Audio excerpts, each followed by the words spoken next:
कहानी का शीर्षक शापित हवेली भूमिका। उत्तर भारत के एक सुदूर गांव सिंधोरा में एक पुरानी हवेली थी जिसे लोग शापित हवेली कहते थे। गांव के बुजुर्ग कहते थे कि हवेली में कई दशक पहले एक अमीर जमींदार अपने परिवार के साथ रहता था, लेकिन एक रात कुछ ऐसा हुआ जिसने उस हवेली को शापित बना दिया।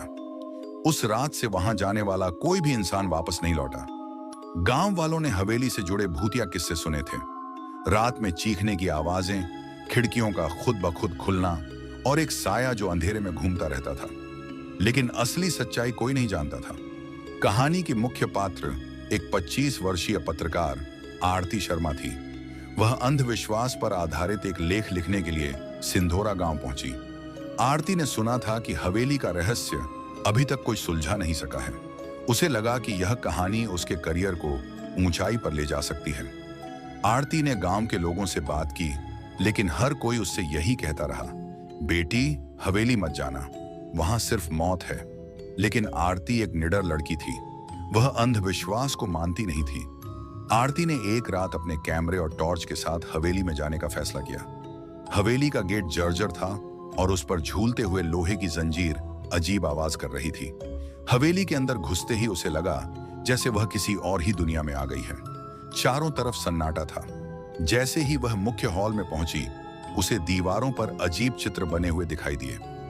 चित्रों में इंसानों के चेहरे डरावने लग रहे थे, जैसे वे चीख रहे हों।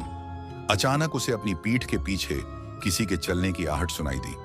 उसने पलट कर देखा, लेकिन वहां कोई नहीं था।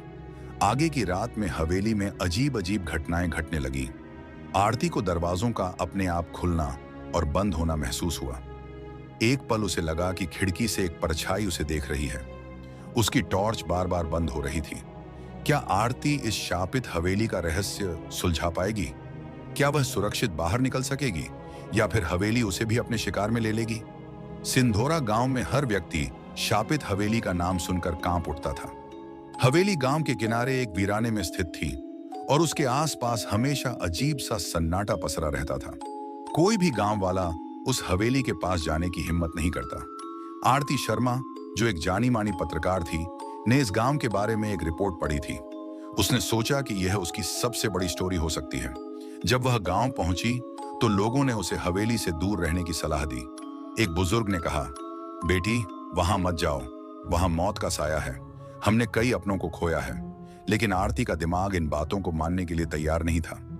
उसने ठान लिया कि वह उस हवेली का रहस्य जरूर सुलझाएगी। हवेली का पहला अनुभव, आरती ने अपने उपकरण तैयार किए, कैमरा, नोटबुक और टॉर्च। वह शाम को हवेली की ओर चल पड़ी। रास्ता सुनसान था। हवेली के गेट पर पहुंचते ही उसे अजीब सी ठंड महसूस हुई।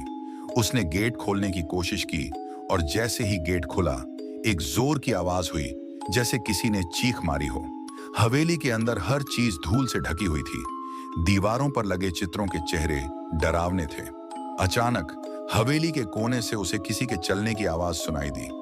वह मुड़ी, लेकिन वहां कोई नहीं था। आरती ने एक कमरे में प्रवेश किया। कमरे के अंदर एक पुराना झूला था जो अपने आप हिल रहा था। उसकी टॉर्च की रोशनी झूले पर पड़ी और उसने देखा कि वहां किसी का अक्स दिखाई दिया। वह पीछे हट गई, लेकिन जब उसने दोबारा देखा तो वहां कुछ नहीं था। दीवार पर एक खून से लिखा हुआ संदेश था, जो यहां आएगा वह यहीं रह जाएगा। आरती को अब थोड़ा डर महसूस हुआ, लेकिन वह वापस जाने का नाम नहीं ले रही थी। अगली सुबह आरती ने गांव के बुजुर्ग रामदीन से बात की। उन्होंने बताया कि कई साल पहले हवेली में जमींदार वीरेंद्र सिंह अपनी पत्नी और बेटी के साथ रहता था। वीरेंद्र सिंह लालची और क्रूर व्यक्ति था। उसने गांव वालों पर अत्याचार किया था। एक दिन गांव वालों ने उसे शाप दिया और उसी रात उसकी पत्नी और बेटी की रहस्यमय तरीके से मौत हो गई। तब से हवेली शापित मानी जाती है। जो भी अंदर जाता है वह कभी वापस नहीं लौटता। आरती ने तय किया कि वह एक और रात हवेली में बिताएगी। इस बार उसने अपने कैमरे को हर कोने में लगाया। आधी रात को उसे दरवाजों के खुलने और बंद होने की आवाजें सुनाई दी।